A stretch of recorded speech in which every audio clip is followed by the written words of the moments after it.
Modern cars are computers on wheels.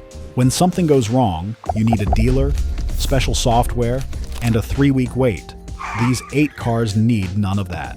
Any mechanic, any driveway, any weekend. Stick around, because number 1 may be the simple daily driver. Modern cars forgot how to be. Number 8. Oldsmobile Cutlass Ciera, 1994 to 1996. Plain does not mean weak. And the Oldsmobile Cutlass Ciera is the kind of forgotten sedan that can keep moving because it never tried to be smarter than the man fixing it. Here is the quiet GM box nobody brags about, but any old shop with hand tools can understand the whole car before lunch. That is the Pre-OBD advantage. You are not calling a dealer for module coding, subscription access, camera calibration, or a factory laptop that costs more than the car. Fuel, spark, cooling, charging, brakes, and suspension are all basic systems, and when they usually fail in ways a mechanic can see, test, and fix. We like the 3.1-liter V6 because it has enough low-speed torque to move the car without drama, and the 4-speed automatic is from an era before software strategy became a sales pitch. The simpler 4-cylinder cars are fine too, but condition matters more than engine size. In the real world, I have seen these old A-body cars come in with tired paint, sagging headliners, and 200,000 miles, then leave after a starter, alternator, radiator, or brake line repair that costs less than one modern sensor visit. That is the longevity argument. Ordinary parts keep ordinary cars alive. What do you never pay dealer rates for? No electronic parking brake service mode, no adaptive radar, no turbo wastegate learning, no touchscreen climate control, no transmission reflash for basic maintenance. Current price sits around $2,000 to $6,000 for normal drivers, with clean, low-mile survivors sometimes higher. The new price when fresh was family sedan money, not luxury money. And that helps today because trim pieces, lamps, and junkyard parts still show up cheaper than anything rare. Inspection is simple but serious. Check coolant condition, look for lower intake gasket seepage, test warm shifts, inspect brake lines, and crawl under it for rust. Also watch the temperature gauge during a long idle, because cooling neglect is the quiet killer on cheap old GM cars. Choose this car when you want the cheapest path into a simple old sedan that any independent shop can keep alive. And if this GM sedan is the no-drama American pick, the next car is the little Japanese compact that makes driveway repairs feel easy. If this straight talk helps, subscribe. We are building this channel for buyers who want simple cars, cheaper repairs, and honest ownership truth. Number 7. Mazda Protege, 1994 to 1998. Quiet little compacts often get ignored because everyone wants a Civic story, but the Mazda Protege is one of those cars that rewards the buyer who cares more about access than image. Quietly, this Mazda can make a basic repair feel simple instead of miserable, because the engine bay is open, the sensors are ordinary, and the car is light enough that it does not beat up tires and brakes every month.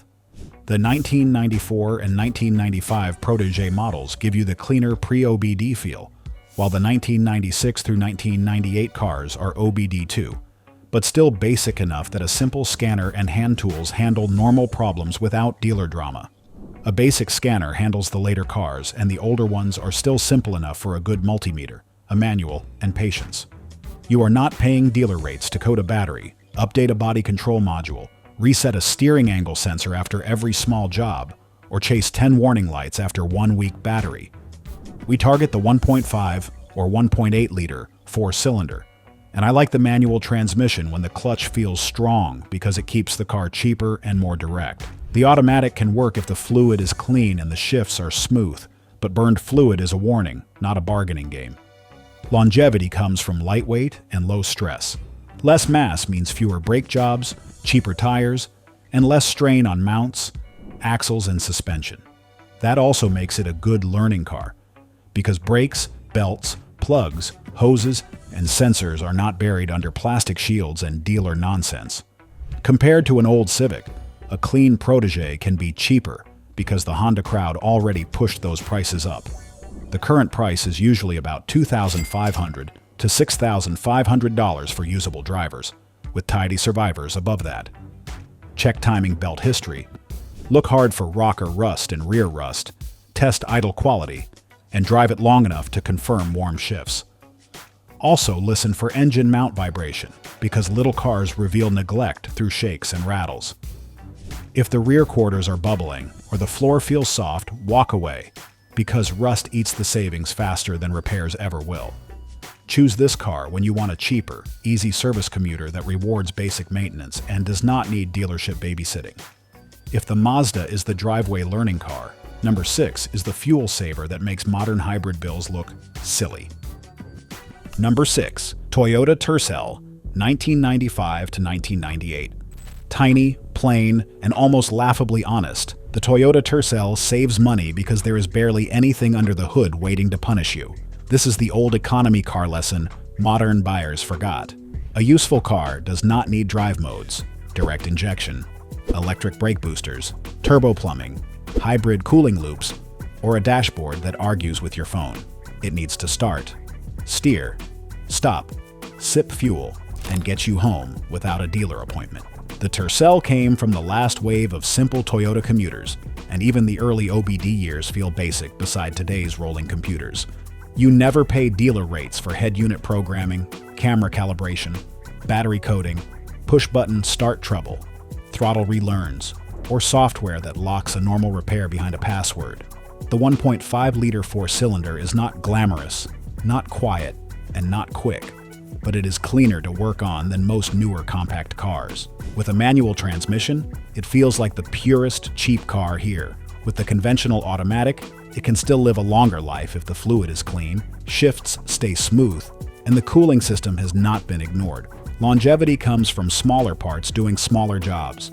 Small tires, small brakes, basic fluids, lightweight, and regular unleaded fuel keep the running costs lower enough for a man who wants fewer gallons burned, not more screen menus. When healthy, these cars can return around the high 20s in town and mid-30s on the highway, and careful drivers often do better. That matters when every commute, grocery run, and weekend errand adds miles. The rhythm is old school.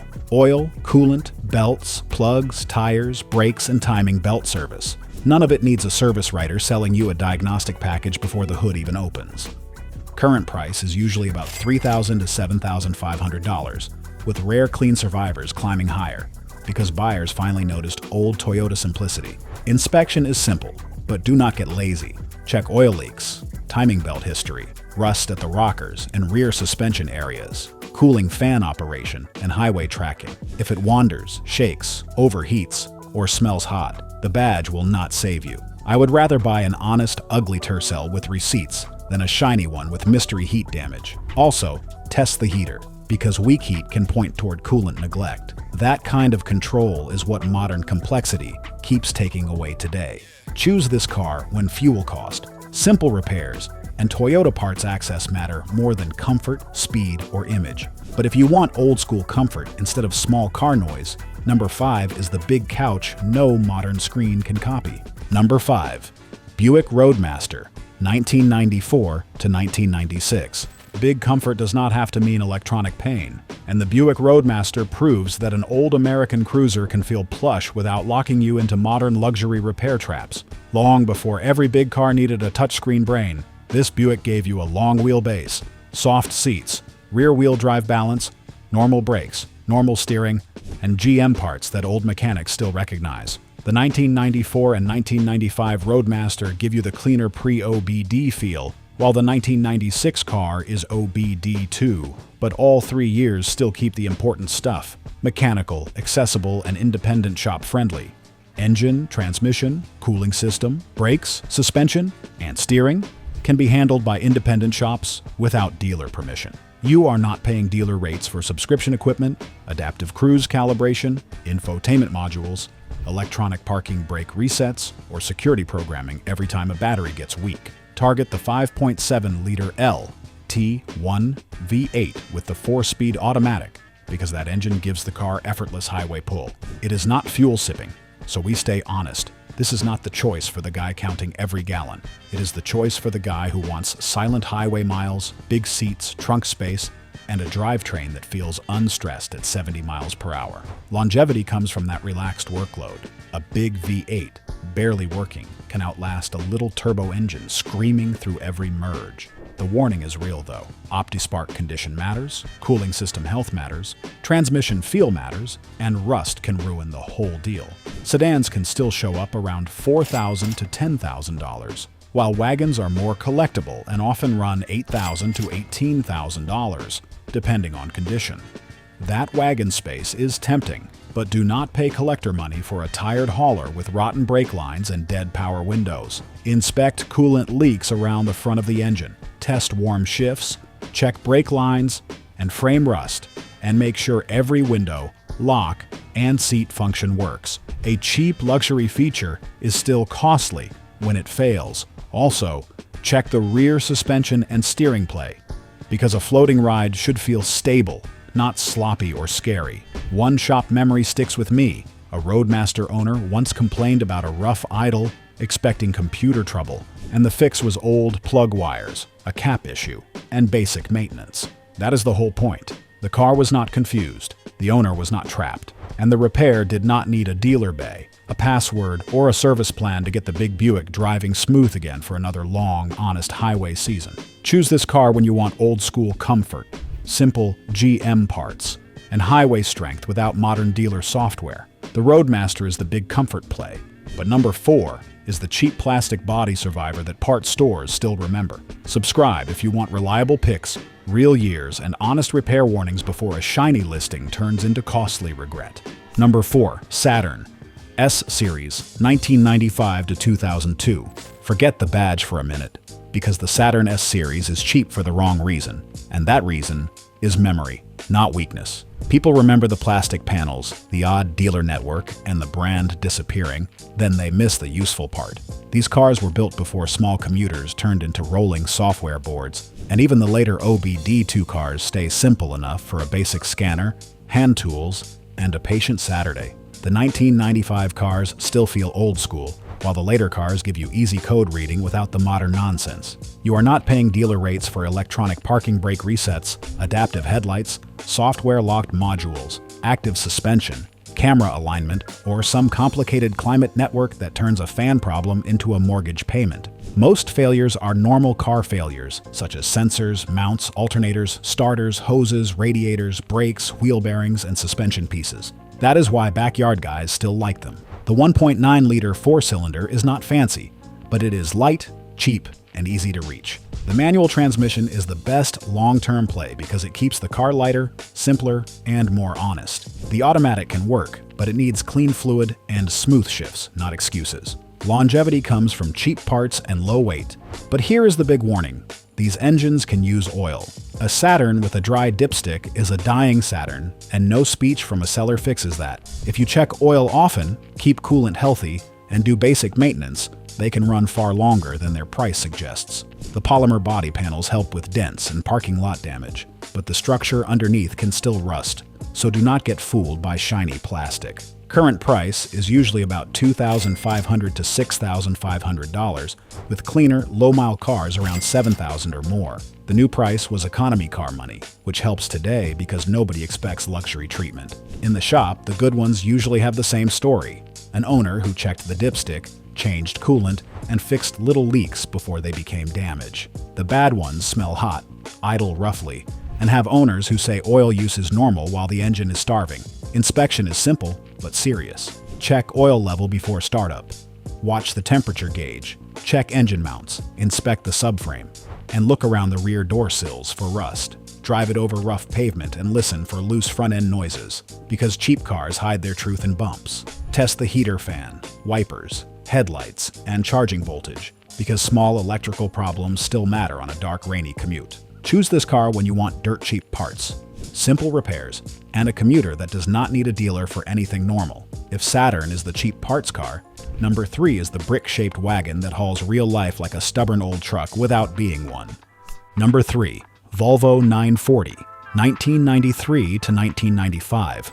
Square wagons look outdated until you need to haul lumber, tools, dogs, luggage, groceries, and the kind of awkward cargo modern crossovers pretend they can carry. That is why the Volvo 940 wagon still makes perfect sense. It comes from the final stretch of old rear-wheel drive Volvo thinking, before everything became tighter, more electronic, and less friendly under the hood.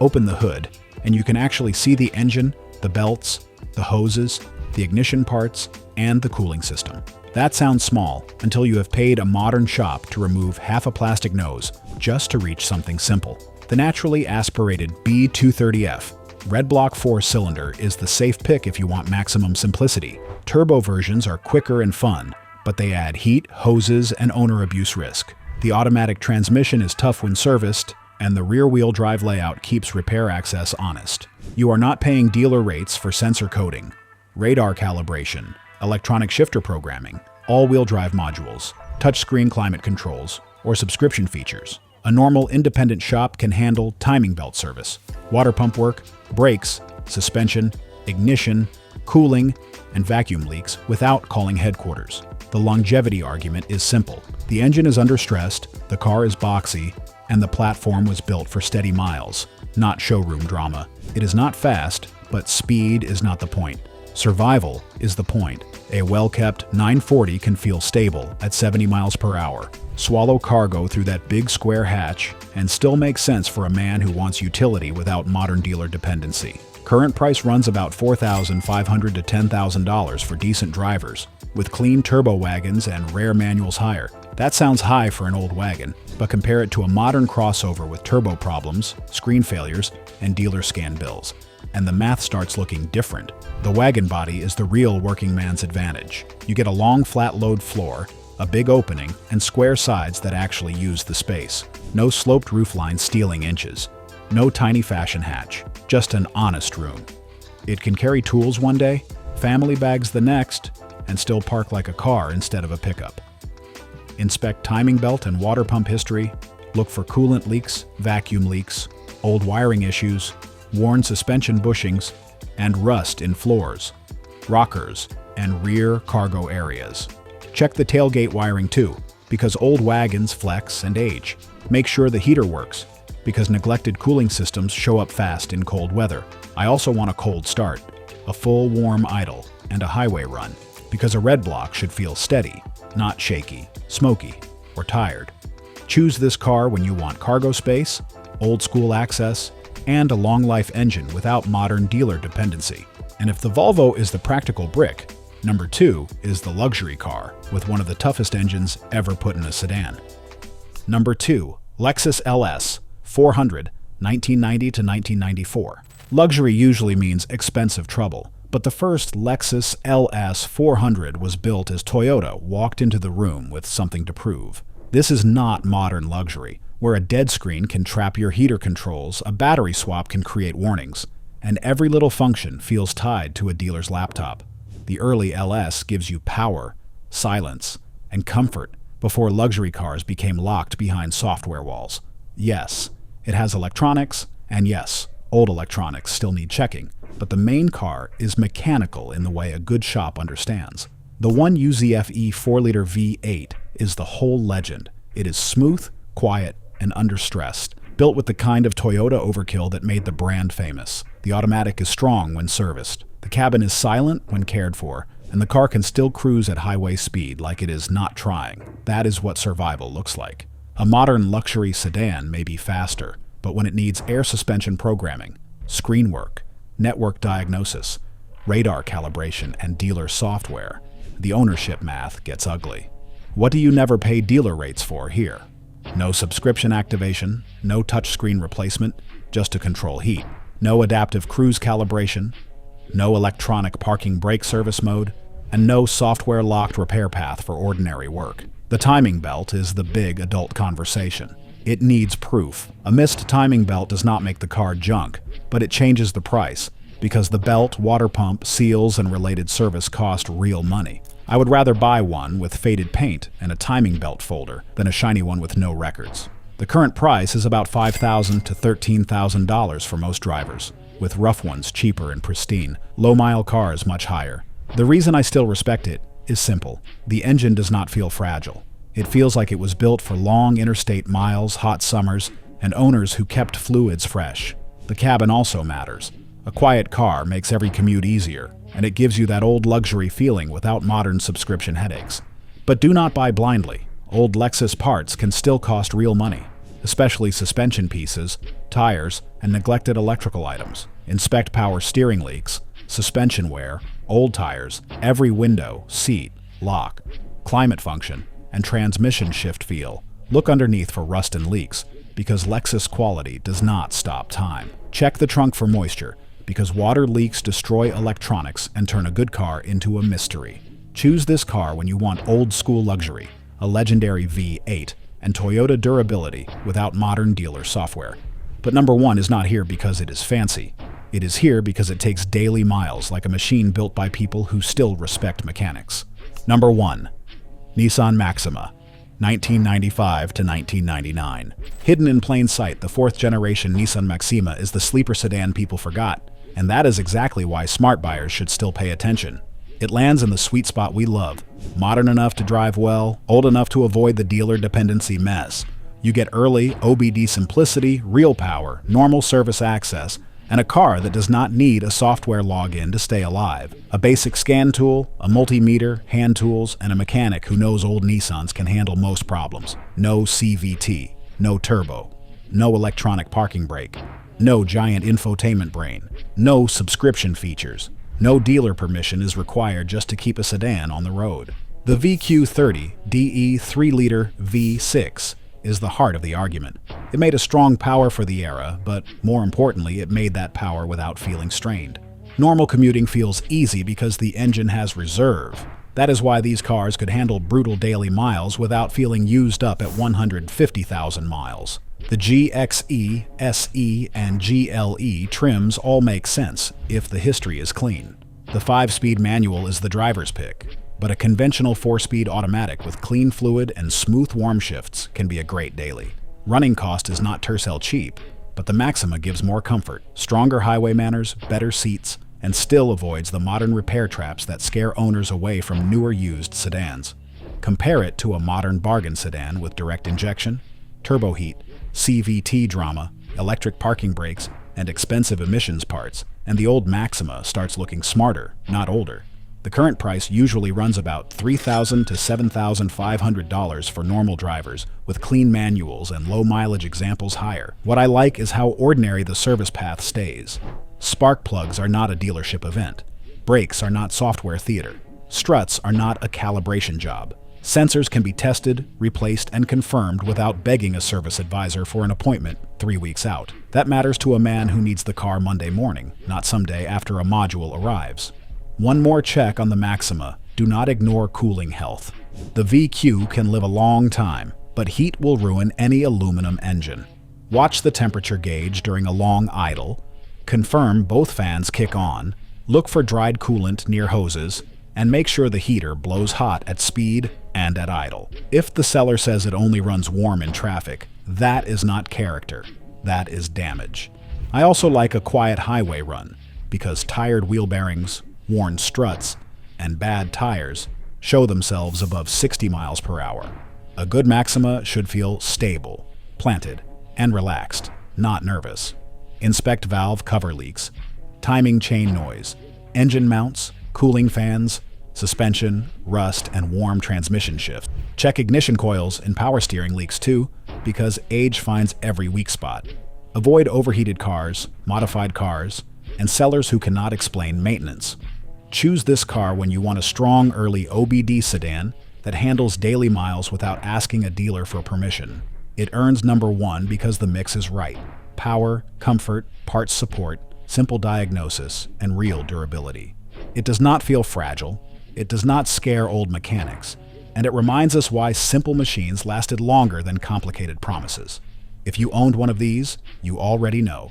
They were not perfect, but they were tough in that old Nissan way modern buyers forget. If this saves you from one modern repair trap, subscribe. We keep the advice simple, honest, and built around real ownership. Buyer cheat sheet. Keep this rule in your head. Old and simple does not automatically mean good. It only means the repair path is easier when the base car is solid. Oldsmobile Cutlass Ciera is the cheapest American appliance pick, best for buyers who want low drama and do not care about image. Mazda Protege is the driveway mechanic pick, best for someone who wants to learn, wrench, and save. Toyota Tercel is the fuel saver, best for tight budgets and simple commuting. The Buick Roadmaster is the comfort cruiser, best for highway miles and old-school GM parts access. Saturn S-series is the cheap parts pick, but only if the oil is checked like a habit. Volvo 940 is the cargo practical pick, especially as a wagon, but rust and old wiring matter. Lexus LS 400 is the bulletproof engine luxury pick, as long as the timing belt service and electrical condition are verified. Nissan Maxima is the best overall daily mile pick because the VQ engine, normal transmission choices, and early OBD simplicity hit the sweet spot. Do not buy any old car just because it avoids modern software. Rust, overheating, old tires, bad wiring, missing records, and a slipping transmission can ruin even the best platform. Buy the cleanest story, not the cheapest listing. If the seller says it just needs a sensor, make him prove it. If the coolant is brown, walk. If the transmission slips warm, walk. If the tires are cracked and the brakes pulse, price that today, not someday. A simple car rewards a careful buyer, not a hopeful one. Bring a flashlight, a paper towel for fluid checks, and a basic OBD2 reader, only for the 1996 and newer cars. For the older OBD1 cars, expect brand-specific checks, jumper methods, or a mechanic who knows those systems. The best old cars do not need a sales pitch. They start cold, idle, steady, drive straight, stop smooth, and come with a boring folder of receipts. That folder is worth more than fresh wax. That is the mindset for this whole video. Simple does not mean free. Simple means understandable. It means the repair can be planned, priced, and handled without a locked dealer computer deciding your budget. We are not chasing museum pieces. We are chasing honest machines with clear weak points, common parts, and enough room under the hood for human hands. If a seller acts offended by an inspection, let him keep it. The right old car will not be perfect, but the story will feel calm. The fluids will look clean, and the test drive will not create new questions every mile. That is how we beat modern complexity. Not by pretending old cars are magic, but by choosing machines that can still be diagnosed with eyes, ears, tools, and common sense. The dealer hates that kind of independence. Good mechanics respect it, because simple cars keep owners in control. And control is worth real money when repairs no longer need permission or costly dealer software. Click the next video before you buy. These old cars survive because they stay simple. Subscribe for reliable picks and the dealer free checks modern buyers forget.